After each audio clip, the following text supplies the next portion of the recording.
Hello दोस्तों, आप सभी के लिए क्लास थर्ड आज आ चुका है।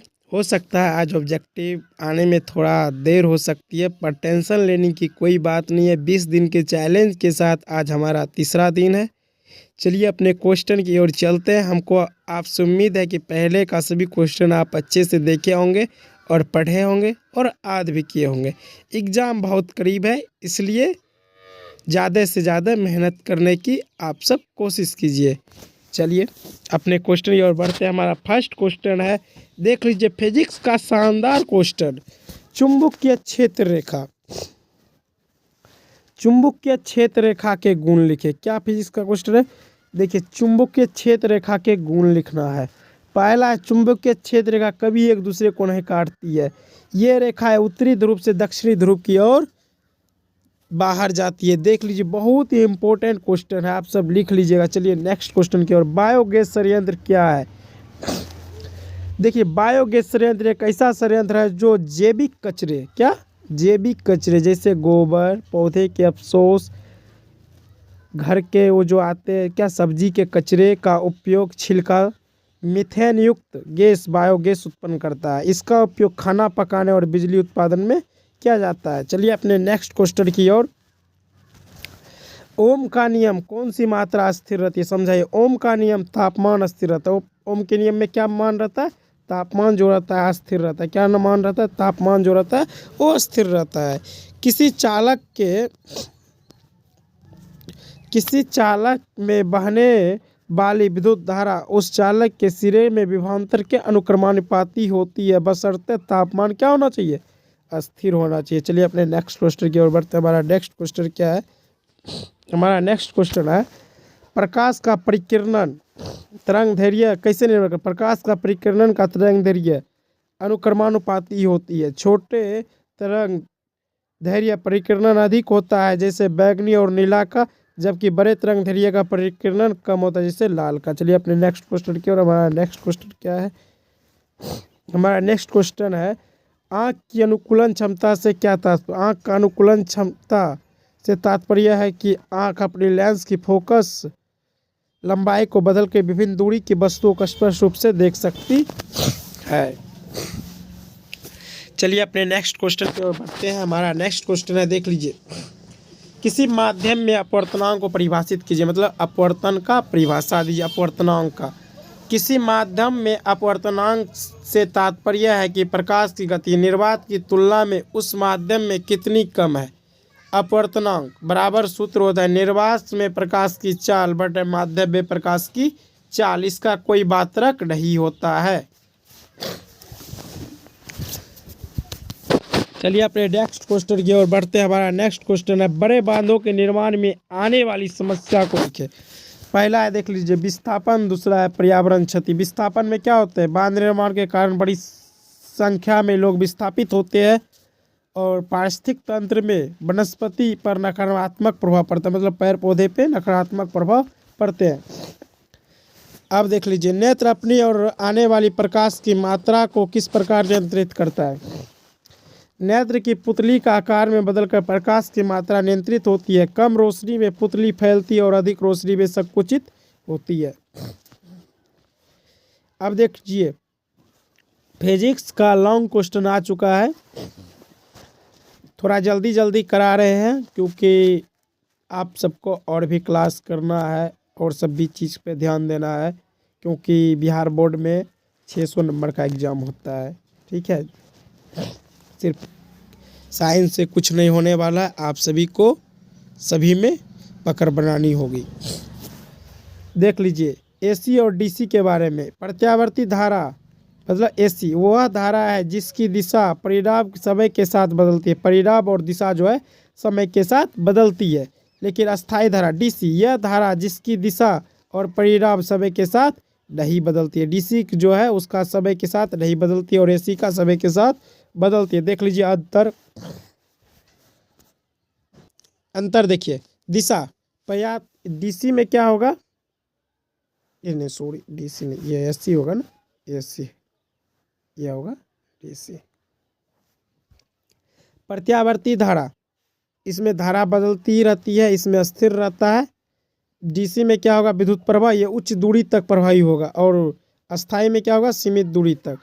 उदाहरण में घरेलू आपूर्ति, मतलब घरेलू घर में जो आता है, इसमें क्या, बैटरी। चलिए नेक्स्ट क्वेश्चन, अवतल दर्पण की फोकस दूरी ज्ञात करने का एक विधि का वर्णन कीजिए। देख लीजिए, विधि का पढ़ लीजिएगा आप सब, ठीक है, लॉन्ग क्वेश्चन है। चलिए अपने नेक्स्ट क्वेश्चन की ओर बढ़ते हैं। चलिए केमिस्ट्री का क्वेश्चन आ चुका है। उभयधर्मी पदार्थ क्या होते हैं, उदाहरण से दीजिए। वे पदार्थ जो अम्ल और क्षार दोनों की तरह व्यवहार करते हैं, जिन्हें उभयधर्मी पदार्थ कहते हैं। उदाहरण के लिए एल्युमिनियम हाइड्रोक्साइड, जिंक ऑक्साइड। चलिए अपने क्वेश्चन की ओर चलते हैं, नेक्स्ट क्वेश्चन की ओर। संतुलित समीकरण कीजिए। जितना भी समीकरण दिया है इसको संतुलित करना है। देखिए जिंक दिया है प्लस सल्फ्यूरिक अम्ल दिया है, समझे, तो इसका क्या किया बताते हैं कैसे हुआ, ठीक है।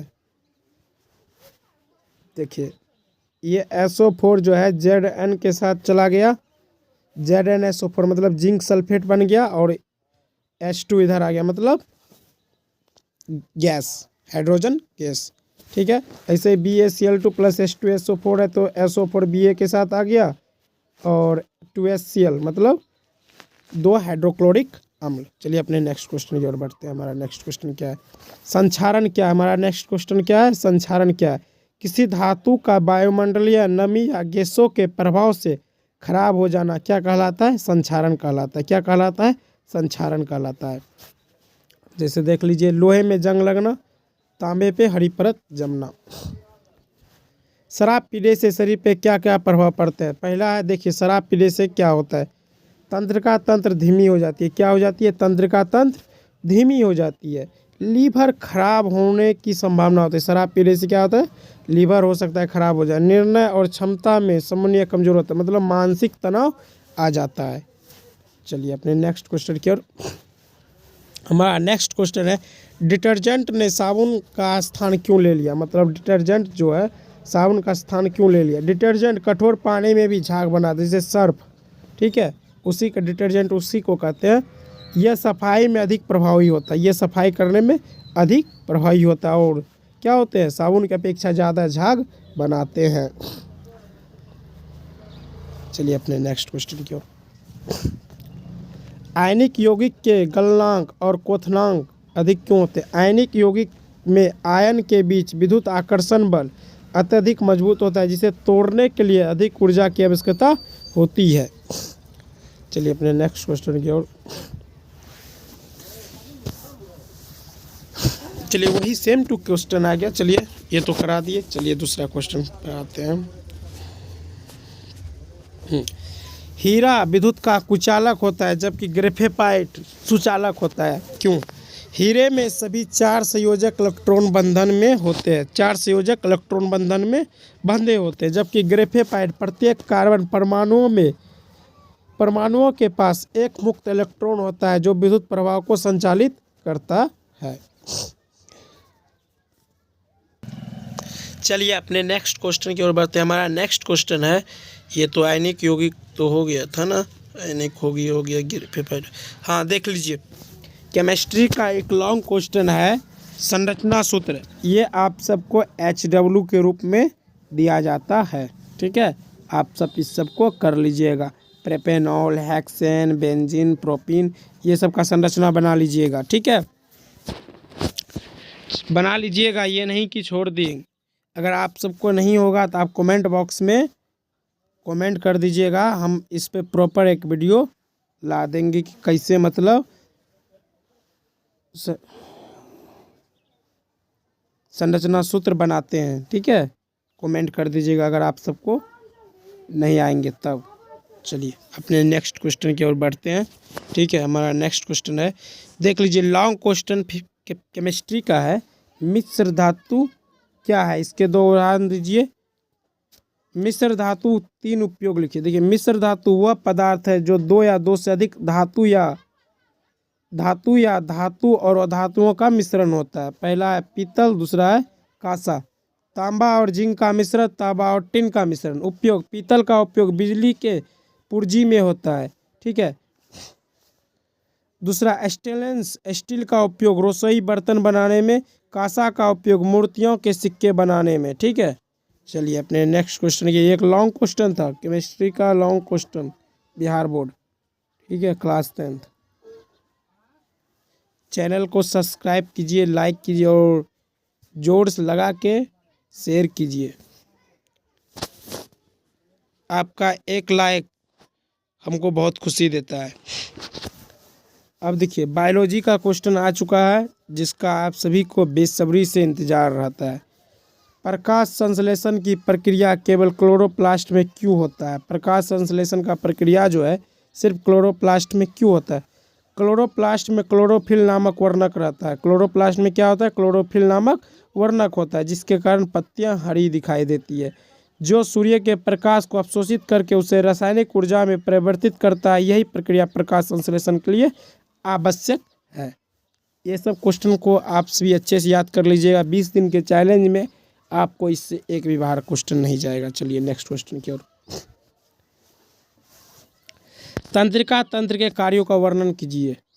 यह शरीर के सभी अंगों के बीच समन्वय स्थापित करता है। यह बाहरी और आंतरिक परिवर्तनों के प्रति प्रतिक्रिया प्रदान करता है। यह मस्तिष्क और मेरुज्जी और तंत्रिकाओं के माध्यम से संकेतों का संचार करता है, ठीक है। चलिए प्रतिवर्ती क्रिया क्या है? प्रतिवर्ती क्रिया एक त्वरित और स्वतः प्रतिक्रिया है जो किसी उत्तेजना के प्रति बिना मस्तिष्क की सहायता के होती है। उदाहरण के लिए गर्म वस्तु को छूते हैं तो हाथ खींच लेना, ठीक है। चलिए नेक्स्ट क्वेश्चन की ओर। श्वसन और दहन में अंतर। श्वसन यह नियंत्रित जैविक प्रक्रिया है। श्वसन क्या है? जैविक प्रक्रिया है जिसमें ऊर्जा मुक्त होती है। और दहन क्या है? ये एक अनियंत्रित रासायनिक प्रक्रिया है जिसमें ऊर्जा मुक्त नहीं होती है और गर्मी तुरंत मुक्त होती है। सॉरी, इसमें गर्मी और ऊर्जा दोनों मुक्त होती है। चलिए नेक्स्ट क्वेश्चन की ओर। ग्लाइकोलाइसिस से आप क्या समझते हैं? ग्लाइकोलाइसिस जैव रासायनिक प्रक्रिया है। क्या है? जैव रासायनिक प्रक्रिया है जिसमें ग्लूकोज के एंजाइम की सहायता से तोड़ा जाता है और पायरुविक अम्ल एटीपी तथा एनडीएच का निर्माण होता है। किसी चार पादप हार्मोन का नाम लिखिए। उत्तर auxin, gibberellin, cytokinin, abscisic acid, ठीक है। चलिए अपने नेक्स्ट क्वेश्चन के बाद। निम्नलिखित में फुल फॉर्म लिखिए IUCD का, ठीक है। दूसरा है OC का, देख लीजिए लिखा हुआ है, ठीक है। डिवाइस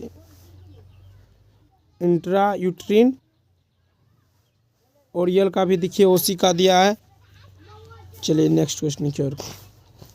देखिए बायो का लॉन्ग क्वेश्चन आ गया। प्रकाश संश्लेषण की परिभाषा दीजिए और प्रकाश संश्लेषण की प्रक्रिया संक्षेप में वर्णन कीजिए।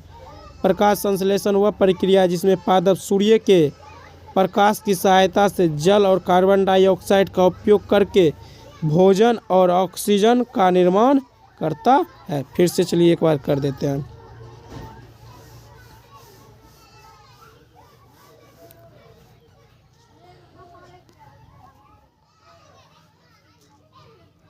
देख लीजिए प्रकाश संश्लेषण वह प्रक्रिया है। कौन सी प्रक्रिया? वह प्रक्रिया है जिसमें पादप सूर्य के प्रकाश की सहायता से जल और कार्बन डाइऑक्साइड का उपयोग करके भोजन, ग्लूकोज और ऑक्सीजन का निर्माण करता है। चलिए अपने नेक्स्ट क्वेश्चन की ओर। नेक्स्ट नहीं, इसी का अब देख लीजिए इसका प्रक्रिया। प्रकाश ऊर्जा क्लोरोफिल द्वारा अवशोषित होती है। किसके द्वारा होती है? क्लोरोफिल के द्वारा। जल का विघटन होता है जिसमें ऑक्सीजन मुक्त होता है। कार्बन डाइऑक्साइड को ग्लूकोज में बदला जाता है। देखिए समीकरण नीचे पे लिखा हुआ है। चलिए मानव में पाचन प्रक्रिया का पाचन तंत्र का नामांकित चित्र के साथ समझिए। देखिए चित्र तो नहीं ला पाए, ठीक है, लेकिन नेक्स्ट क्लास में लाने का प्रयास करेंगे। पहला इसमें देख लीजिए मुख गुहा। भोजन को चबाकर लार से मिलाया जाता है। क्या पे? भोजन को मिलाकर लार से ग्रसनी भोजन का अग्र प्रणाली तक ले जाते हैं। अमाशय पाचक रसों में HCl और पेप्सिन द्वारा प्रोटीन का पाचन होता है। छोटी आंत एंजाइम लिपेज इमालेज द्वारा कार्बोहाइड्रेट प्रोटीन का होता है। बड़ी आंत पानी का अवशोषण और मल का निर्माण होता है। चलिए अब तो देख रहे हैं, देखते हैं। चलिए अब तो देखते हैं, क्वेश्चन नहीं है ओह सॉरी, देखिए डे 3 होगा, डे 2 कल का ही जो बाय मिस्टेक प्रिंटर हो गया है। ठीक है, डे 3 कर दीजिए, जो कि कर देते हैं।